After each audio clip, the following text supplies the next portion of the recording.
Rebonsoir. Désolée, il y avait un petit souci avec le micro de Dr Benchkroun. Alors, comme je vous disais, je suis très contente de vous retrouver, de reprendre ces petits lives.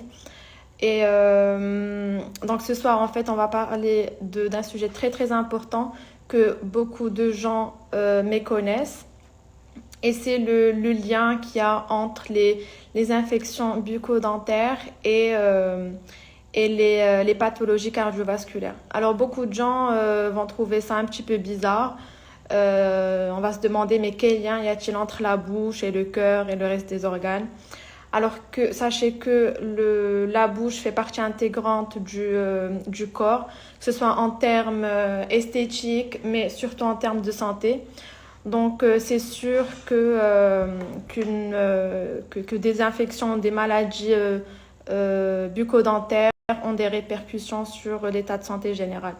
Alors, je vais inviter Dr Benchkroun Deris, qui est cardiologue et qui va nous expliquer un peu plus comment s'établit ce lien en fait entre les maladies bucco-dentaires et les infections et les pathologies cardiovasculaires. Alors, j'espère que son micro marche. Euh, Allons-y.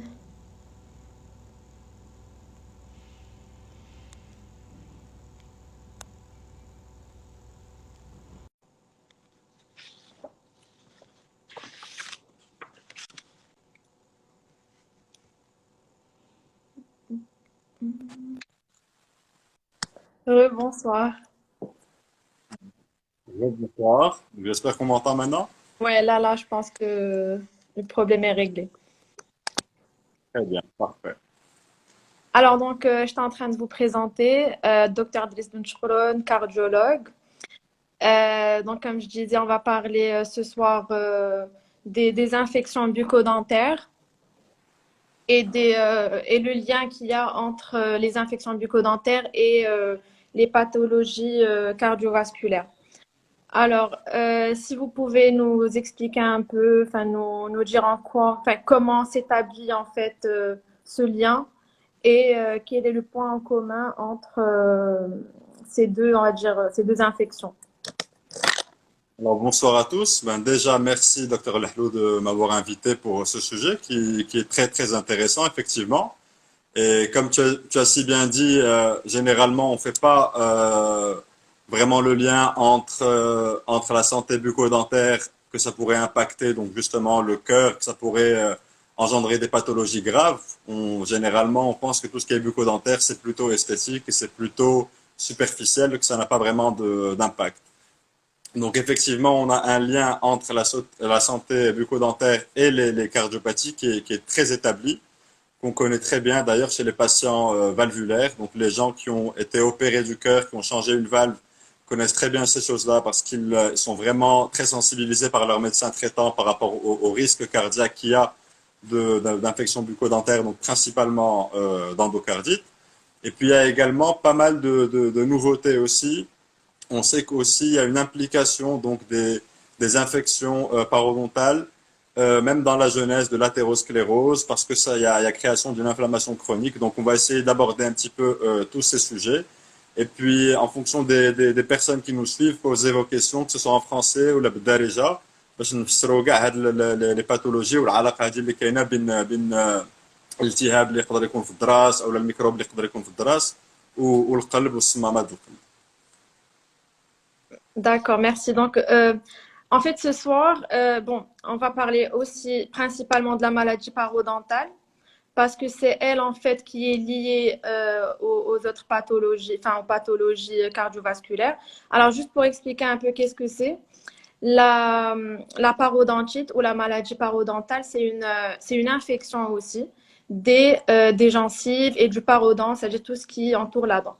Alors, pour expliquer un peu de manière plus simple, euh, quand on n'a pas une très bonne hygiène dentaire, ou juste, par exemple, juste quand on ne se brosse pas les dents régulièrement, il y a une plaque dentaire qui se forme à la superficie des dents. Et cette plaque, elle est constituée de bactéries, de germes, etc. Donc, donc soit quand ces bactéries restent à la surface de la dent, ça peut soit provoquer des caries, soit une gingivite, qui est une inflammation des gencives. Alors, si cette inflammation des gencives, elle n'est pas traitée, elle évolue à une parodontite. Et quand on parle de parodontite, il n'y a plus que l'inflammation, il y a aussi une infection. Et là, on commence à perdre de l'os, on parle aussi de résorption osseuse, c'est-à-dire que c'est une évolution d'une gingivite qui n'a pas été traitée. Et aussi, il faut savoir qu'il y a un grand facteur génétique. Beaucoup de gens, en fait, ils héritent en fait cette maladie. Il y en a qui sont plus susceptibles de l'avoir. Si vous voyez que vos parents ou vos grands-parents ont perdu leurs dents assez tôt, sachez que c'est pas normal. On perd pas nos dents avec l'âge.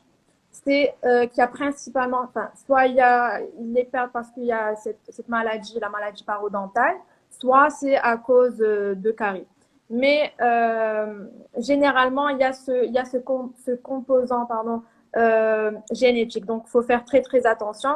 Et, euh, et voilà, une fois qu'il y a cette maladie parodontale, il faut faire attention en fait il faut faire attention avec les autres problèmes cardiaques, etc.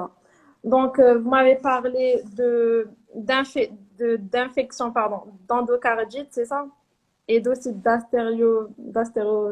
fait, je Bah, donc, on va essayer de résumer, de résumer un petit peu tout ça. ouais. Pour les pathologies cardiaques qui sont liées aux problèmes dentaires, on va d'abord principalement parler de tout ce qui est valvulaire. Donc, Mhm. les gens qui ont une pathologie valvulaire, qui ont une maladie de la valve, que ce soit la valve aortique ou bien la valve mitrale, même s'ils ne sont pas opérés, même s'ils ne sont pas au stade chirurgical, si la valve est malade, le tissu est malade, ce tissu il est fragile et il est susceptible de s'infecter. Et la première porte d'entrée, les germes et qui arrive à donner une endocardite, c'est la porte d'entrée bucco-dentaire. Donc, chez ces personnes-là qui ont une infection bucco-dentaire, que ce soit une carie ou comme tu dis bien une parodontite, ça peut affecter les valves et donner une endocardite infectieuse. Et donc, cette endocardite infectieuse, elle a un risque vital. C'est une septicémie, c'est une infection qui est très grave. Et la porte d'entrée est dentaire. Donc, toute personne qui a une valve malade, qu'elle soit opérée, donc une valve qui a été changée par une prothèse, qu'elle ait été dilatée, ou bien qu'il ne soit pas encore opérée à un stade modéré qu'il faut surveiller, il est très important chez eux d'avoir un suivi régulier chez le dentiste pour que leur santé bucco-dentaire soit impeccable pour éviter justement ces infections-là. Donc, si tu permets, docteur Al-Hello, je vais réexpliquer ça déjà parce qu'il y a beaucoup de gens aussi qui nous suivent et Allez-y. اللي كيفضلوا ان تكون هذه الهضره بالدارجه. دونك اللي كنت كنتكلم عليه هما الناس اللي مرض بمشكل ديال الصمامات ديال القلب، اللي عنده مرض ديال الصمامه، يا كان فاتح على الصمامه ومبدلها وداير بروتيز، او لا عنده مرض بسيط ديال الصمام اللي خصو غير فقط يتبع عليه وعنده الدواء. مهم جدا ان الصحه ديال الاسنان ديالو ما تكون مزيانه، حيت الا كان شي مرض او شي ميكروب في الدراس ديالو، هذاك اول بلاصه منين كيقدر يدخل الميكروب وكيمشي للدم وكيوصل للصمامات وكيعطينا التهاب وكيعطينا ميكروب في الصمامه. فاش كتولي لانفيكسيون، فاش كيولي المرض في الصمامه، هذا كيشكل خطر كثير على الحياه ديال الواحد، على القلب ديال الواحد، وكيكون واحد المرض اللي هو صعيب كيتسمى لوندوكارديت انفيكسيوز، وهو ميكروب في الصمامه ديال القلب. فاش الواحد باش يقدر يتحسن كيتطلب اسابيع وهو في المستشفى افيك دي تريتمون بالادويه بالانتيبيوتيك في السيروم اون انترافينوز. وكاين بعض الاشخاص اللي كيخصهم ديك الساعات يفتحوا على الصمامه باسكو داك الميكروب تقريبا كيقدر ياكل الصمامه وشي طريفات منها ما كيبقاوش، وكيشكل خطوره كثيره على القلب، خطوره على الحياه ديال الواحد. دونك باش كنتفاداو هاد الحاله السيئه اللي هي لوندوكارديت انفيكسيوز، اي واحد اللي عنده مرض الصمامه او اللي فاتح على الصمامه ديالو كيكون كيدير واحد الحميه انه كيتبع مع طبيب السنان، وكيكونوا دائما سنانه في صحه جيده باش كنتفاداو هاد المضاعفات السيئه. Mm. Donc, juste pour expliquer d'abord donc les bactéries qui sont dans la bouche, en fait, elles passent dans la circulation sanguine et quand elles Tout à arrivent au fait. coxin. Donc, c'est les mêmes bactéries qui ont été trouvées en fait C'est comme ça que le lien a été établi C'est comme principalement. ça que le lien a été établi, c'est les mêmes bactéries qui ont été retrouvées et c'est la principale porte d'entrée. Maintenant, pourquoi ces gens-là vont avoir plus de risques et doivent faire plus attention? Tout le monde doit avoir une bonne santé bucco-dentaire, pas seulement les gens qui ont un problème cardiaque. Ou précisément quand on a une pathologie de la valve, c'est un tissu qui est fragilisé. Et donc, quand on a la bactérie qui va circuler au niveau du sang, avec la fragilité qu'il y aura au niveau de la valve, ou bien le corps étranger qui est la prothèse valvulaire, est plus à même de capter cette bactérie-là, et puis l'infection se forme autour de soit de cette valve fragile, ou là de ce corps étranger. Donc, un rappel, les gens qui ont de la susceptibilité à de faire l'endocardite, c'est les gens qui ont une pathologie de la valve, que ce soit une insuffisance mitrale, avec des valves malades, C'est que ce ça. soit une maladie de la valve aortique, mais aussi les gens qui ont une cardiopathie congénitale. Donc, on a des gens qui vivent avec cardiopathie congénitale, opérés ou non, et les gens qui ont aussi un matériel étranger. Donc, que ce soit une valve prothétique, donc qui ont remplacé la valve, ou alors même un pacemaker ou un défibrillateur. Les gens qui sont porteurs de pacemaker, porteurs de défibrillateur, également, ils ont un risque un peu plus élevé de faire une endocardite. Donc, toutes ces personnes-là doivent faire bien attention à leur santé bucco-dentaire et puis à garder donc une hygiène bucco-dentaire très satisfaisante pour éviter l'infection, pour éviter la septicémie. Donc, en fait, pour développer une endocardite, il faut déjà qu'il y ait une maladie cardiaque de base. C'est-à-dire un patient, on va dire sain, il ne peut pas l'avoir directement. Alors, tout à fait, bon, c'est un peu plus nuancé que ça, mais si tu veux, quand on a un tissu fragilisé valvulaire, on a Mhm. beaucoup plus de risques de développer une endocardite. Après, on peut également avoir une endocardite sur une valve saine, mais une valve saine, c'est beaucoup moins risqué, on a beaucoup moins de probabilité d'avoir une endocardite dessus. Donc, c'est pourquoi on insiste précisément chez ces patients-là d'aller faire leurs soins dentaires régulièrement, parce que le risque est plus élevé chez eux. Mais il n'est pas impossible d'avoir une endocardite sur une valve saine. D'une part. D'autre part, il faut savoir que l'endocardite, donc comme on a dit, la porte d'entrée, elle est à plus de 30% bucco-dentaire, c'est la première porte d'entrée, donc on est dans l'obligation d'avoir une hygiène bucco-dentaire saine.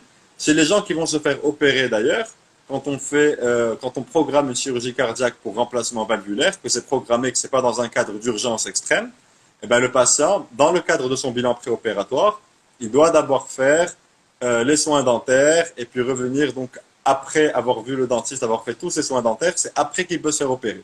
On n'opère jamais un malade cardiaque d'une valve cardiaque Mhm. sans qu'il ait fait des soins dentaires au préalable. D'accord. Et en fait, quelle précaution le patient doit-il prendre avant d'aller chez le dentiste, avant d'effectuer ses soins dentaires? Est-ce qu'il doit prendre Alors, des antibiotiques ou arrêter alors quelques... justement, pour les patients valvulaires, avant d'aller chez le dentiste, que ce soit pour faire une extraction ou que ce soit pour faire des soins, le dentiste, généralement, dès qu'il sait que le patient est cardiaque, il va demander au patient d'aller d'abord visiter son médecin traitant et d'avoir une lettre avec les recommandations et le protocole à suivre. Donc, généralement, les patients valvulaires doivent bénéficier d'une antibioprophylaxie. Et puis, s'ils prennent des anticoagulants, souvent les patients valvulaires, notamment ceux qui sont opérés par une prothèse, sont sous anticoagulants. Donc, on a un protocole qui est établi en fonction de chaque patient. Est-ce qu'il doit arrêter les anticoagulants et faire un relais par de l'héparine de moléculaire, ou alors est-ce qu'il va juste arrêter l'anticoagulant 2 jours avant quand le risque thrombotique est relativement faible. Donc ça, c'est des protocoles qu'on a d'arrêt d'anticoagulant avec relais ou sans relais. Bien sûr, pour tout ce qui est soins dentaires superficiels, et donc là, tu seras plus à même que moi d'en parler. Donc les dentistes, il y a certains soins, bien sûr, qu'ils peuvent faire chez les patients, même quand ils sont sous anticoagulants. Et donc, on ne va pas arrêter à chaque fois l'anticoagulant, qui est un lifesaver chez le patient, à chaque fois qu'il va aller faire des soins dentaires superficiels. Généralement, on les arrête pour des extractions ou pour des soins dentaires qui vont être sanglants. Donc, si tu permets, je vais en parler déjà pour les gens qui nous suivent déjà. Oui, parce que Donc, docteur, تكلم hein? العربية شوية باش نفهموا. مرحبا مرحبا. Donc, doctorat الحلو سولات. بالنسبه للناس اللي عندهم امراض ديال الصمامات وكيمشيو عند الدونتيست، شنو خصهم يديروا من قبل؟ قلت لها في عامه الاحيان ديجا طبيب السنان ديما كيطلب للمريض انه يجيب ورقه من عند الطبيب الكارديولوج المعالج ديالو، طبيب القلب اللي كيتبعو، قبل ما يدير له لي سوان دونتير، قبل ما يصوب له السنان ديالو. دونك عامه هاد الناس اللي عندهم امراض الصمامات يا فاتحين على الصمامه ولا عندهم الصمامه مريضه، كنحتاجوا نديروا لهم اون انتيبيوثيرابي، واحد الدواء الميكروب كوقايه قبل ما يداويو الاسنان ديالهم، باش نتفاداو ان يدخل الميكروب ويدوز للدم ويقدر يقيس الصمامه. هذه اول حاجه. ثاني حاجه بالنسبه للناس اللي عندهم دواء اللي كيجري الدم، دواء ديال الدوره الدمويه بين قوسين، هذوك الناس الطبيب ديالهم المعالج على حسب الحاله ديالهم غادي يشرح لهم الكيفيه باش غادي تحبس هذاك الدواء، يا اما يومين من قبل او لا 5 ايام من قبل، على حسب النوع ديال الدواء. وفي الكثير من الحالات كيعطيهم واحد الدواء اللي كيعوضوا على شكل شوكات اللي كيديروا اللي كيقادوا الدوره الدمويه، في حين ان ذاك الدواء هو مقطوع. دونك كيكون بروتوكول اللي كيعطي الطبيب واللي كيمشي به المريض عند طبيب الاسنان، واللي كيطبق باش كداروا هذاك لي سوان دونتير باش كيصايب الاسنان ديالو، ولا كان خصو يحيد ضرسه الى غير هذا، باش كيدار هذاك الشيء كامل في واحد افيك سيكوريتي، يعني ما كيكونش واحد لو ريسك انه غيحبس الدواء راسو وانه غيشكل عليه واحد الخطوره هذيك 3 ايام ولا 4 ايام اللي غيكون حابس الدواء ديال الدوره الدمويه، انه يقدر الله يحفظ يطرا شلل نصفي او لا كريس كاردياك او لا يتخنق شي عرق. دونك دائما قبل من الواحد ما كيمشي عند دانتيست كياخذ ورقه من عند الطبيب المعالج ديالو اللي كيكتب ليه فيها لو بروتوكول اللي غيتبع، كيفاش غادي يدير في الدواء ديالو اللي كيجري الدم، واش غيحبسوه ولا لا، وفي حاله انه كيحبسوه شنو الدواء اللي غادي يعوض به قبل ما يمشي عند طبيب السنان المعالج. وبيان سور كاين هادشي ماشي كاع لي سوان دونتير، كاين Par بعض exemple. الحالات دي سوان سوبرفيسيال، الناس اللي غادي يمشيو يداويو على السنان ديالهم، كاين بعض الحالات اللي ما غاديش تحيد الضرسه ولا ما غاديش يكون ان ريسك ان يسيل الدم بزاف، طبيب الاسنان غادي يدير العلاج ديالو والمريض واخد الدواء اللي كيجري الدم بدون خطوره. دكتور الحلو غتشرح لنا شنو هما لي كا اللي كيقدروا يديروا فيهم لي سوان دونتير بلا ما نحبسوا الدواء ديال جريان الدم. Alors, en général, les traitements, مش تكون شي سوسة صغيرة ما وصلش للعرق, donc on va pas dévitaliser la dent. Quand c'est des petites caries, on peut faire les soins normalement. ما تنحبسوش الدواء. Le patient ماشي مشكل بلا ما يمشي عند الكارديولوج avant, حيت غير une carie superficielle ما كنوصلوش للعرق. Par contre, ملي تكون une carie كبيرة سوسة واصلة للعرق, خصنا نقتلوا العرق entre guillemets, il faut dévitaliser la dent. هنا تنقيسوا le bout de la racine et en fait يكون parfois beaucoup de saignement parce qu'en fait تنحيدوا العرق هو c'est un vaisseau sanguin. Donc, تقدر يكون le saignement بزاف. Il y a aussi un risque d'infection اللي تيكون plus important. Donc, في هاد les cas هادو, et aussi bien sûr un détartrage parce qu'on touche la gencive كتبدا تسيل بالدم بزاف, surtout les gens اللي عندهم une gingivite etc. Aussi بحال اللي قلتي les cas d'extraction, quand il faut enlever une dent هادو obligatoire, le patient يشوف le cardiologue ديالو باش يعطينا un protocole à suivre. Et surtout, généralement, tu as un antibiotique avant, 1 heure avant le traitement, pour justement limiter un risque d'infection dû au traitement. Donc, je pense que... Très bien, donc c'est intéressant. Donc كي قال الدكتور الحلو دائما الواحد باش نسهلوا على لا ماجوريتي دي باسيون، باش نعطيهم ريكومانداسيون سهله. الواحد الا كان غادي يمشي عند طبيب السنان خاصو يداوي يا اما سوسه يا اما خاصو يحيد ضرسه الى غير هذا. اول مرحله كيمشي عند طبيب السنان اللي غادي يشرح له شنو خاصو يدار. ثاني حاجه كيقول ليه ها انا علاش نتبع بالنسبه للقلب، انا عندي غيعطيه الدوسي ديالو واش عندي مرض الصمام، ها هما الادويه اللي كناخذ. هذيك الساعات لو دونتيست غادي ياخذ القرار الا كان هذاك لو سوان ان سوان خفيف اللي يقدر يديرو بلا ما يحبس ليه حتى شي دواء، غادي يقدر يديرو افيك ان انتيبيوتيك اون انتيبيوبروفيلاكسي وغيدير له لو سوان. الا كان هذاك لو سوان اللي غادي يدار خاصو ياخذ لافي والراي ديال الطبيب المعالج ديال الكارديولوج المعالج المريض، غادي يعطيه لا دخل الطبيب المعالج اللي غادي يجاوبو بالبروتوكول اللي غنتبعوا عليه. هادشي كامل باش يدار داك لو سوان دونتير افيك اون سيكوريتي، يعني باش ما يوقعوش شي مشاكل خايبين اللي يقدروا يكونوا هما كي قلنا لاندوكارديت وهو لانفيكسيون ديال الصمامه، يعني مرض الميكروب في الصمامه، او لا ان يوقع ان سانيومون يعني مثلا تفارضوا مريض مشى عند طبيب الاسنان وما قالش ليه انا كنتبع على القلب ما قالش ليه باللي عندي دواء اللي كيجري الدم، غادي يبدا يخدم فيه لو دونتيست ومن بعد غادي يولي واحد ليموراجي ولا ان سانيومون امبورطون. دونك من الافضل نتفاداو هذه الحالات هذه. الواحد كيشرح للدونتيست شنو عنده، ولو دونتيست كياخذ القرار انه الا كان شي حاجه خفيفه وبسيطه يقدر يتكلف بها، ما كانش كياخذ الراي ديال الطبيب المعالج وكيتبع ان بروتوكول اللي كيدار conjointement avec donc entre le cardiologue et le dentiste. Alors, juste avant de passer aux questions, docteur Elhlou, tu vas parler de la parodontite. Donc, il y a pas mal de nouvelles études qui sont parues. كاين بحوثات جديده اللي بانت من غير امراض الصمامات ان الناس اللي عندهم اسنانهم ماشي في صحه جيده كيكون عندهم هذاك الميكروب. Donc, tu vas nous expliquer un petit peu ce que c'est la parodontite dans un petit moment, si tu veux bien. كيكون واحد الالتهاب اللي كيبقى في الضرسه، هذاك الالتهاب كيقدر يشكل خطوره من غير على الصمامات، يعني بالنسبه لجميع الناس على الشرايين ديالهم. يعني لقاو بلي هذاك الالتهاب اللي كيكون في الضرسه كيكون واحد لي سيتوكين، يعني واحد المواد ديال الالتهاب اللي كيدوزوا للدم واللي كيجعلوا ان العروق ايضا كيوليو ملتهبين. وحنا كنعرفوا حاليا ان الالتهاب بحال اللي عرفنا ايضا في الكوفيد اللي كان كيسحب لنا فقط مرض ديال الرئه، وهو مرض عام ديال الجسم كامل، والسبب ديالو والسبب المضاعفات ديالو وهو الالتهاب وهو الانفلاماسيون. دونك الانفلاماسيون كتسبب في الجميع في بزاف ديال الامراض، كسوا لي كانسير، كسوا لاتيروسكليروز واختناق الشرايين.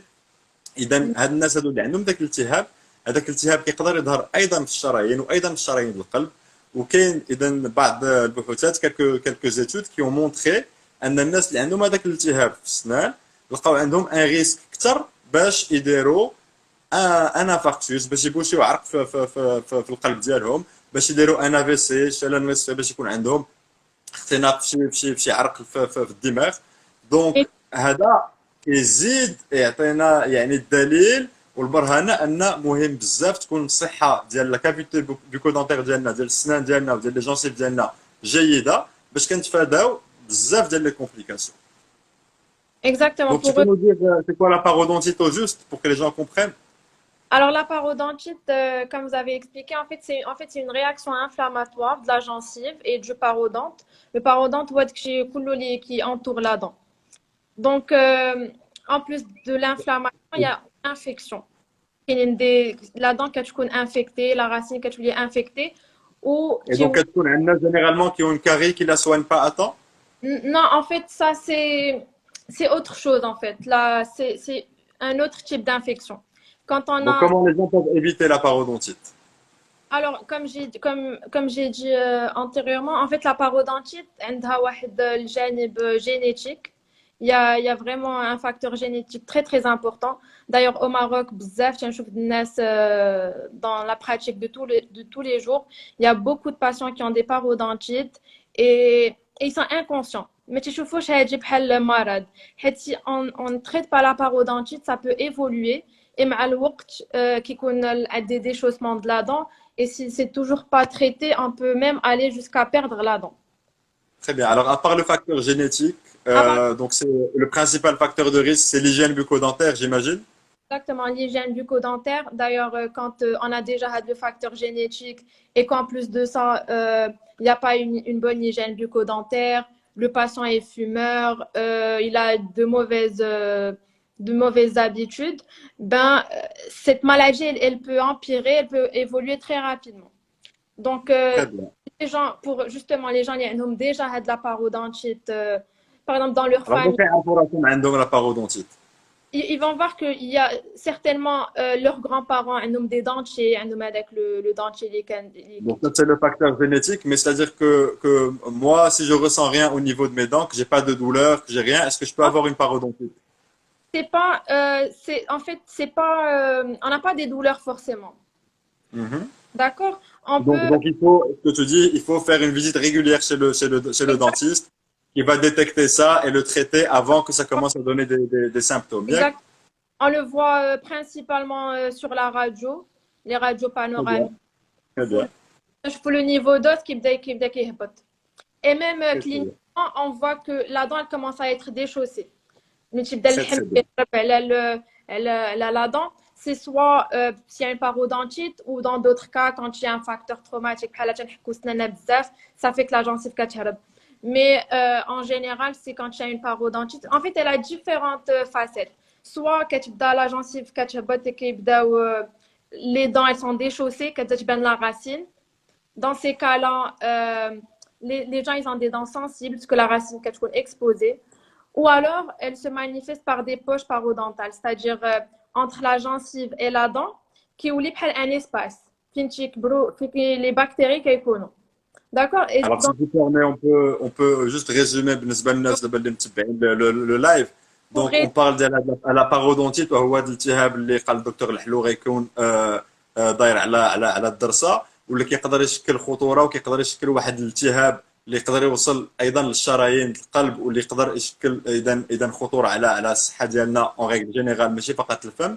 دونك اللي كان شرحات اننا ماشي بالضروره غادي نحسوا بالحريق في الدراس او لا غادي تكون سوسه او لا غادي يكون شي ميكروب كيقدر يكون واحد الالتهاب وما كنحسوا حتى شي حاجه. اذا اول حاجه الوقايه عليها ياك الوقايه بليجيان وكل واحد يحسن سنانو مزيان الواحد يتفادى انه يكون ياكل مسائل حلوه بزاف والعادات السيئه. وثالث حاجه اون فيزيت دونك تو لي 6 موا تو لي زون الواحد يزور طبيب السنان ديالو باسكو فاش غادي يقلبوا واخا هو ما يكون يحس بوالو الا كان ديك لابارودونتيت غادي تبان ليه على بكري ويقدر يعالجها بلا ما دير المضاعفات ديالها سي سا. oui, en fait, la parodontite, parfois, elle est pas douloureuse, mais les dents qui parfois, quand elle est avancée, la تري dent, elle بيان. commence à الديفيا فراجيل والسنان كيبداو يتحركوا باسكو سي امبورطون كو الناس يعرفوا باش غيحسوا باش غيعرفوا راسهم عندهم لا بارودونتيت. parce que là, دونك كي قلتي ouais, parce que le niveau ديال العظم فين شاده la dent كيبدا يهبط. Donc ما تبقاش عندها un soutien à la dent. C'est pour ça que elle commence à bouger avec le temps, etc.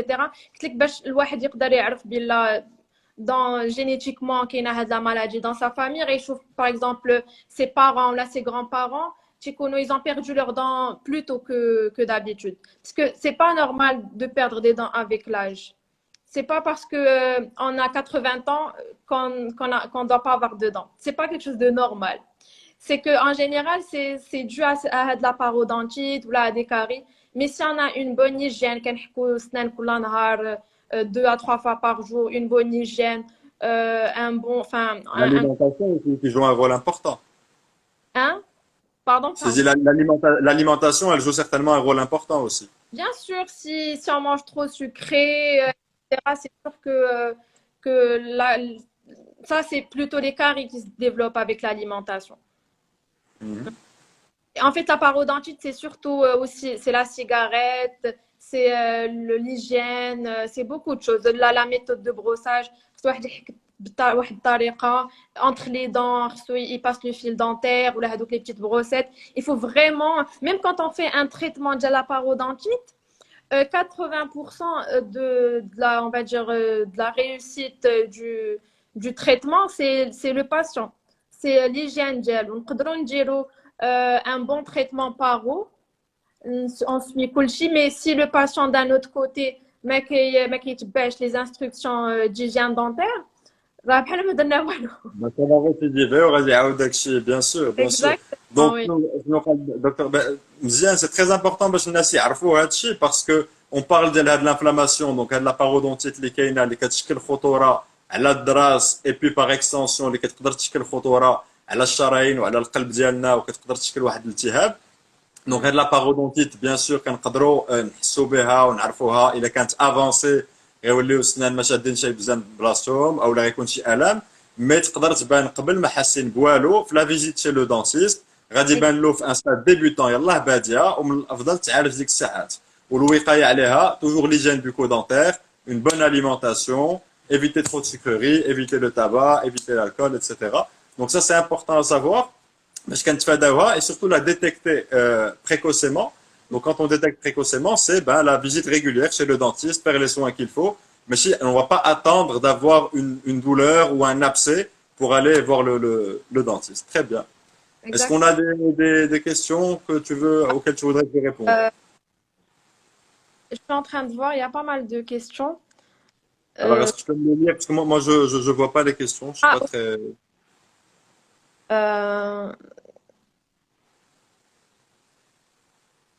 alors, on me dit مع الوقت أسنان كيتزعزعوا أسنان وكيطيحوا عاد شريفة إذا ما تعالجش الالتهاب اللثة فوالا اكزاكتومون إلا ما تعالجش التهاب اللثة الأسنان كيبداو يتحركوا et finalement on les perd.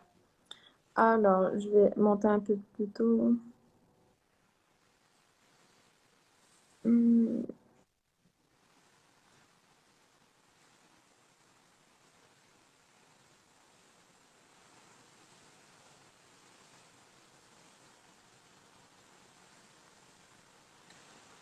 Alors moi j'ai vu une dame qui a un prolapsus de la valve mitrale et qui demande est-ce qu'il faut absolument prendre un antibiotique avant d'aller voir le dentiste.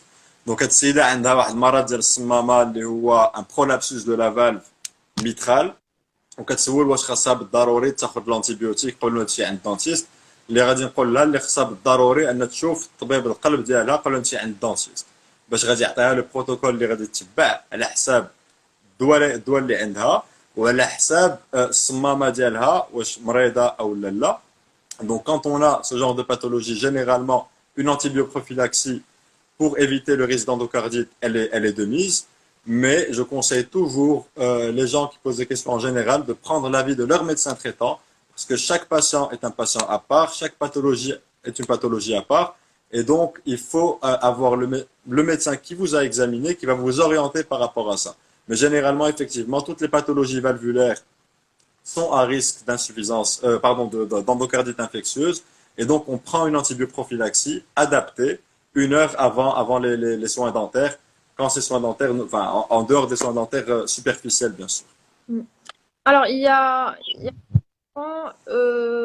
alors, on nous demande est-ce que lors de l'antibioprophylaxie, est-il plus efficace de passer par une association ou par une monothérapie? Bon, bah, généralement, l'antibioprophylaxie qui est de mise pour éviter le risque d'endocardite infectieuse, c'est l'amoxicilline simple. Donc, on n'a pas de raison d'aller à l'association amoxicilline plus acide clavulanique. Après, on a des patients qui sont allergiques à l'amoxicilline, chez qui on va utiliser donc d'autres familles d'antibiotiques. Mais on n'a pas de raison particulière ou de supériorité particulière de l'association dans ces cas-là. D'accord. Alors, une autre question. دكتور بغيت نعرف اللي دازتو كورونا واش ضروري يقلب القلب من بعد. Ça, c'est la Alors, bon, ماشي مشكل هذا ماشي الموضوع ديالنا 100% ما نقدروا نجاوبوا عليه. ما كاينش ضروره ان تقلب القلب من بعد باسكو دازتك كورونا. كاين بعض الحالات اللي هما كيقدر يكون فيهم واحد الالتهاب في العضلات القلب او الالتهاب في الغشاء القلب بعد كورونا. دونك اللي كنصح اللي عنده اعراض يعني اللي كيحس بالام في القلب ديالو اللي كيحس بدي بالبيتاسيون اللي كيحس بالدوخه الى غير هذا او لا بالنهجه يعني شي اعراض اللي ما كانتش عنده افون لو كوفيد يقدر انه يشخص. مي دائما لو سيركوي الى سامبل. واحد جاه لو كوفيد عنده طبيب معالج ان ميدسان جينيراليست كيمشي عند لو ميدسان جينيراليست ديالو الا كان ضروري انه غيشوف طبيب القلب الطبيب جينيراليست ديالو غادي يوجهو لطبيب القلب. هذا من الافضل انه كل واحد غادي يمشي وغادي يشوف 4 و5 دي سبيسياليست هو ما عارفش شنو هو العضو اللي مأذي عنده.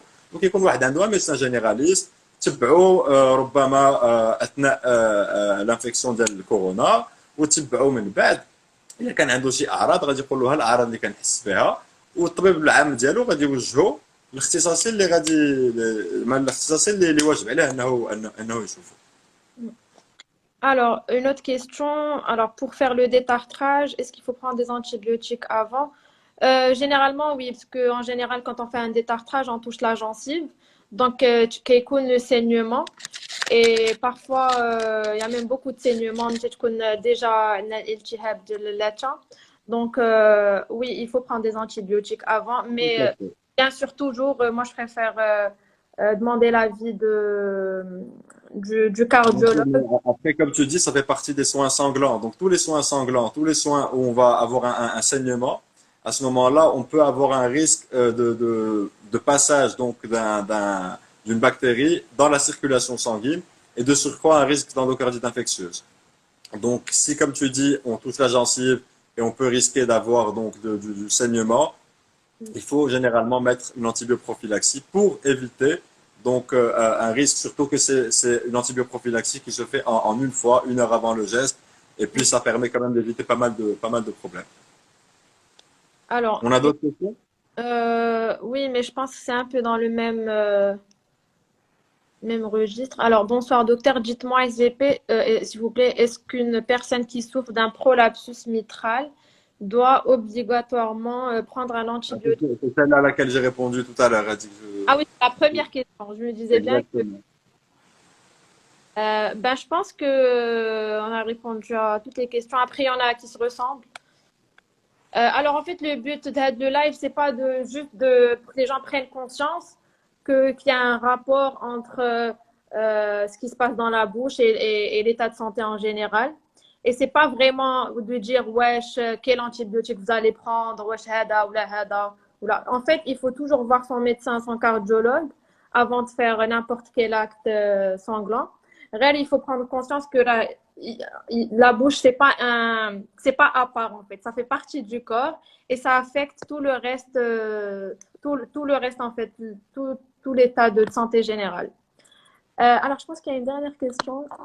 Euh, Ah oui, il y a une question par rapport aux prises d'antibiotiques avant un détartrage.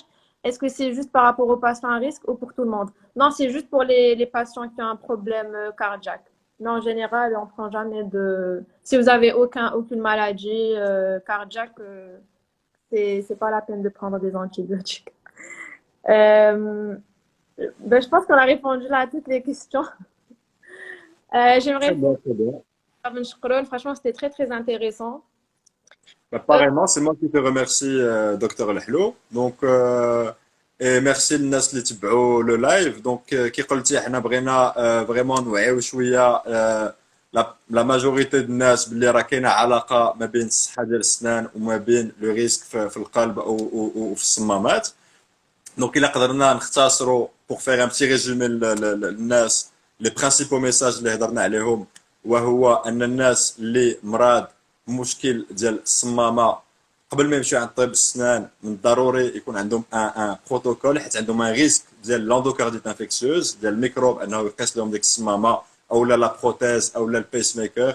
دونك كيدار واحد لو بروتوكول اللي كيتبعوه لو دونتيست. دونك هادشي عارفينه. وثاني موضوع اللي هضرنا عليه بزاف هو لا بارودونتيت وهو واحد الالتهاب اللي كيكون مع السنان اللي كيقدر يشكل التهاب ايضا في الشرايين وخطر على القلب الى غير هذا. عليها من المهم ان الناس يكون عندهم واحد الصحه ديال السنان مزيانه واحد ليجيان مزيانه يحكوا سنانهم مزيان ما يتناولوش بزاف ديال السكريات الى غير هذا ويزوروا طبيب السنان ديالهم ريغوليرمون باش الا كان البدايه ديال الالتهاب او البدايه ديال شي ميكروب يتعالج على بكري قبل ما يشكل خطوره لا على الصحه ديال السنان ولا على الصحه ديال القلب والصمامات والشرايين. Voilà, Ok. voilà. Je pense qu'on a fait le tour. Vous avez tout dit, vous avez tout bien résumé. Merci beaucoup. Ben, merci à toi. Bon, pour être en bonne santé, il faut bien prendre soin de ses dents.